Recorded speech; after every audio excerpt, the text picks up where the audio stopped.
ये पहली बार था जब आर्यन किसी को किस कर रहा था। किस करते वक्त आर्यन की आंखें बंद थी और उसका गुस्सा एक पल के लिए तो गायब ही हो गया था। आर्यन अवनी को किस करने में इतना खाया कि उसे ये भी होश नहीं रहा कि अवनी की सांस उखड़ने लगी थी, जिस वजह से उसे सांस लेने में तकलीफ होने लगी थी।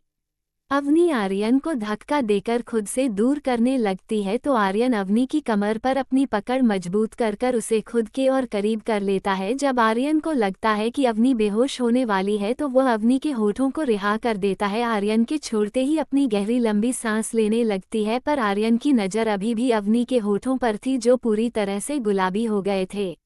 अवनी जैसे ही थोड़ी नॉर्मल होती है, आर्यन उसकी दोनों बाजुओं को पकड़कर दीवार से चिपका देता है और अवनी के सर पर रखे भारी दुपट्टे को खींचकर जमीन पर फेंक देता है। इस वक्त अवनी सिर्फ ब्लाउज और लहंगे में ही आर्यन के सामने खड़ी थी। अवनी के होठों पर लगी लिपस्टिक चारों तरफ फैल गई थी और आर्यन ने किस करते वक्त उसके बालों के बने जुड़े को खोल दिया था, जिसकी वजह से उसके बाल आगे से और पीछे से पूरी तरह से खराब हो गए थे। पर इस लुक में भी अवनी बहुत खूबसूरत लग रही थी। आर्यन अग्नि की कमर पकड़कर उसे अपने करीब कर लेता है और दोबारा उसके होठों पर अपना कब्जा जमा लेता है। आर्यन का दूसरा हाथ अग्नि की ब्लाउज के पीछे लगी डोरियों पर था, जिसे उसने एक झटके में खींचकर खोल दिया था और अवनी को ले जाकर बेड पर पटक देता है। फिर धीरे से उसके बेहद पास जाकर बहुत ही गुस्से में बोला, तुमने उस वक्त मेरी रेपुटेशन खराब करने की और मुझे बर्बाद करने की कोशिश की थी। अब तुम्हें पता चलेगा कि बर्बादी किसे कहते हैं।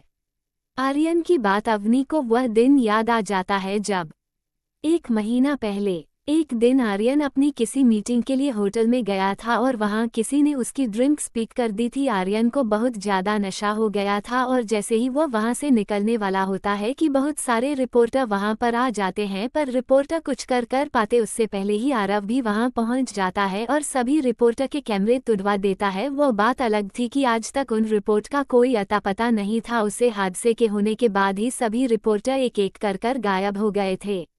जब आर्य ने पता लगवाने की कोशिश की थी कि किसने उसकी ड्रिंक बनाई थी तो उसके सामने अवनी का नाम आया था। अवनी इस होटल में एक शेफ का काम करती थी। इस हादसे की वजह से ही अवनी को नौकरी से निकाल दिया गया था और उसे बहुत कोशिश करने के बाद दूसरे होटल में नौकरी मिली थी। अवनी को जैसे ही आर्यन की कही बात समझ आती है, वो उसे समझाने की कोशिश करते हुए बोली, उसे दिन सच में मैंने कुछ नहीं किया था, ना ही आपकी ड्रिंक में कुछ मिलाया था। आप मेरी बात समझने की कोशिश कीजिए। मैं अवनी अभी बोल ही रही थी कि आर्यन उसके होठों पर अपनी उंगली रखते हुए बोला, शशश बाकियों को तो उनके किए की सजा मिल गई है और अब तुम अपनी सजा को सारी जिंदगी भुगतोगी। इतना कहकर वह अवनी के होठों को दोबारा अपने होठों में ले लेता है और बहुत ही मजबूती से उसके हाथों की उंगलियों को अपनी उंगलियों को गिरफ्त में लेते हुए बेड पर पुश करने लगता है। कुछ ही देर में कमरे में आर्यन के सांसों और अवनी के आहों की आवाज आने लगती है। अगली सुबह अवनी अकेले बेड पर सो रही थी। कमरे की हालत जो कल रात तक इतनी खराब थी कि जगह जगह पर सामान पड़ा था और बेड के दोनों तरफ कपड़े पड़े थे, अब ऐसा कुछ नहीं था। कैमरा बिल्कुल साफ सुथरा था, पर अभी भी बेड की हालत वैसे की वैसी थी। अवनी की टूटी हुई चूड़ियां खुश से सनी हुई बेड पर पड़ी थी और बेड के बीचों बीच अवनी एक पतले से बिल्कुल महीन और बारीकदर चादर अपने कंधे से लपेटे हुए अपने एक हाथ को ऊपर सिरहाने की तरफ रखा था, जिस पर जख्मी और उंगलियों के निशान बने थे। उसके गर्दन पर लाल रंग के निशान थे जो किसी की शिद्दत को बखूबी दिखा रहे थे।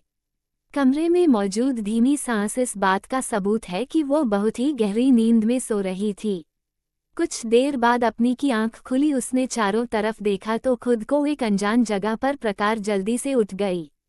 इस जल्दबाजी में उसके मुंह से चीख निकल गई। उसने अपने दोनों हाथों को देखा जहां चूड़ियां टूटने से जख्म के निशान बन गए थे। ये सब देख अवनी को कल की सारी बात याद आने लगती है और उसकी आंखों से आंसू बहने लगते हैं। अपनी खुद को ब्लैंकेट से कर धीमे में कदमों से बाथरूम में जाकर शावर के नीचे खड़ी हो जाती है। कुछ देर बाद अवनी रेडी होकर नीचे आती है। अवनी ने बहुत ही प्यारी लाल रंग की लहंगा साड़ी पहनी थी जो थोड़ी हैवी थी क्योंकि उस पर सोने की तार की बहुत ही बारीकी से कढ़ाई की गई थी, पर अवनी उस साड़ी को संभाल सकती थी। उसने माथे पर बिंदी और सिंदूर के साथ गले में मंगलसूत्र पहना था और हाथों में भर भर कर चूड़ियां पहनी थी। साथ ही कमर पर एक पतला सा तितली के डिजाइन का कमरबंद पहना था। अवनी ने आगे से अपने बालों को पिनअप किया था और बाकी के बाल खुला छोड़े थे। अवनी सीढ़ियों से उतरते हुए हाल में आती है कि तभी सोफे पर बैठी शालिनी जी की नज़र अवनी पर पड़ती है और वो एक पल के लिए उसे देखते ही रह जाती है, पर फिर होश में आकर अवनी से बोली, तो तुम आ गई? इतनी देर क्यों लगी तुम्हें नीचे आने में? क्या तुम नहीं जानती कि तुम अब इस घर की बहू हो और तुम्हारी कुछ जिम्मेदारियां हैं जो तुम्हें निभानी पड़ेगी? और खड़े होते हुए अवनी के पास आकर कहती हैं, अब खड़ी क्यों हो, चलो आज तुम्हारी पहली रसोई है। और शालिनी जी जबरदस्ती अवनी का हाथ पकड़कर उसे किचन में लाती हैं और उसे एक लिस्ट देकर खाना बनाने के लिए कहकर बाहर की चली जाती हैं।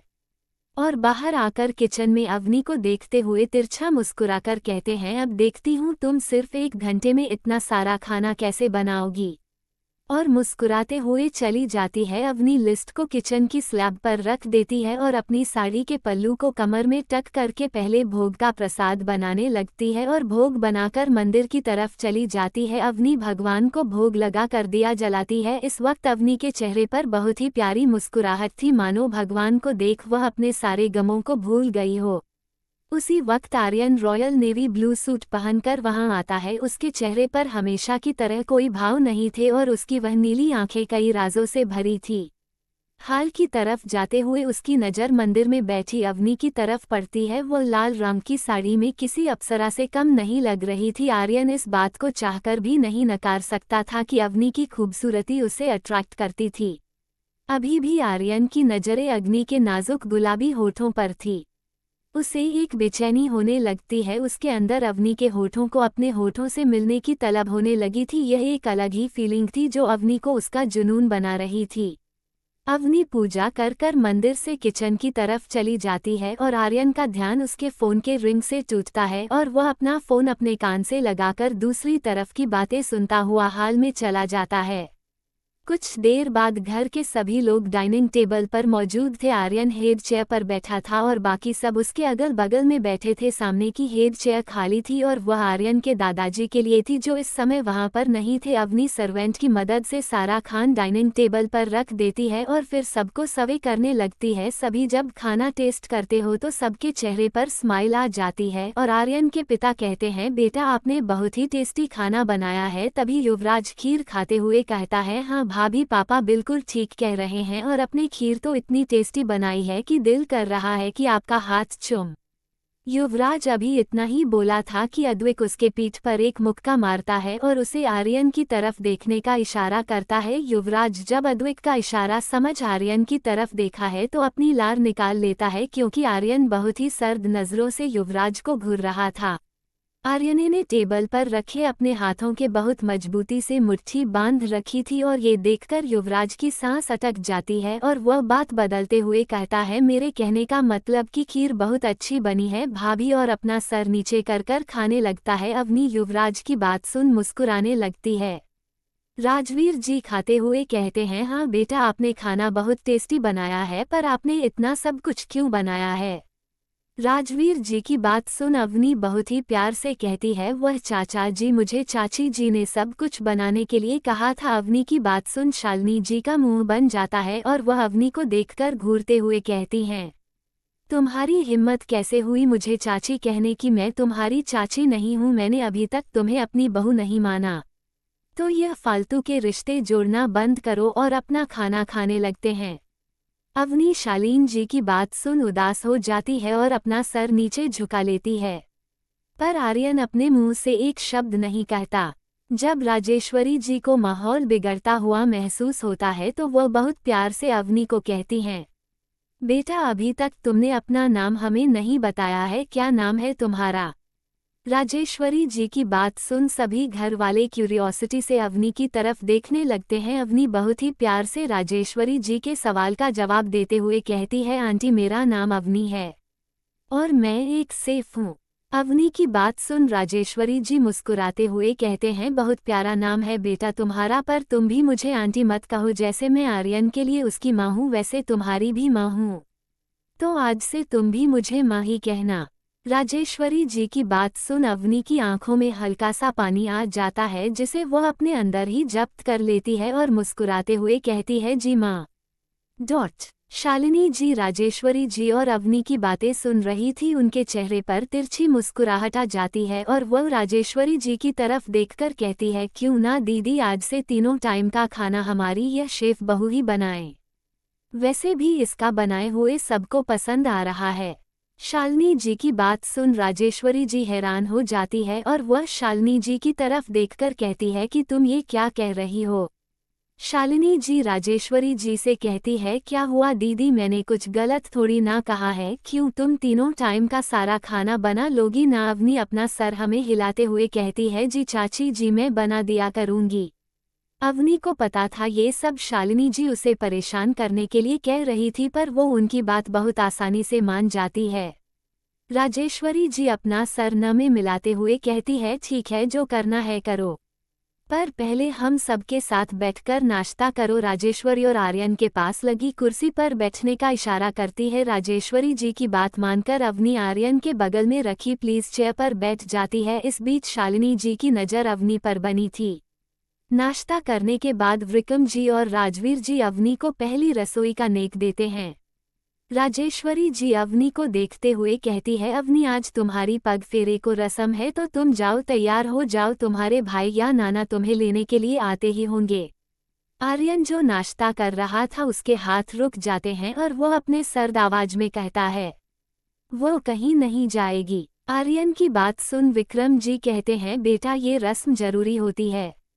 आर्यन विक्रम जी की बात को बीच में काटते हुए कहता है, मैंने कह दिया ना कि वो कहीं नहीं जाएगी, तो बस बात खत्म, और अपनी जगह से उठकर चला जाता है। उसके पीछे पीछे आरव भी चला जाता है।